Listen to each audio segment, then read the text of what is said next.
现在我们到黄窑了，黄窑古镇和我几年前来的完全已经不一样了。这里已经是人满为患，过去一个很安静的一个小村庄，现在变成了一个大的商业区，连停车都是问题。看来今天晚上最好不要住在这里。到了中午吃饭时间了，做点吃的。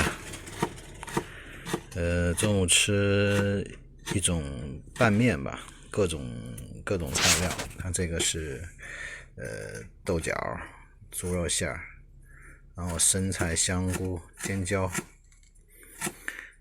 然后做成一个卤，然后拌面吃。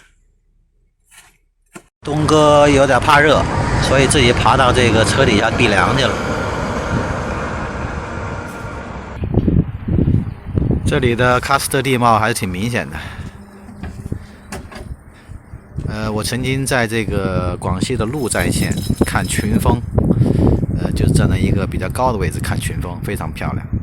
那么广西的山峰就有这个特点。今天同伴负责炒，我负责往外递东西。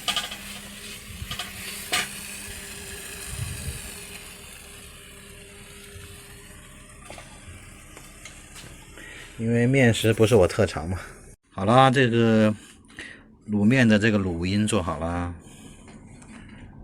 现在就煮面条就可以开吃了。现在面条也做好了，然后把这个卤跟这拌在一起。完事以后，我要用我的神器做一杯美味的橙汁儿，就完美了。Hello， 你们吃了没有？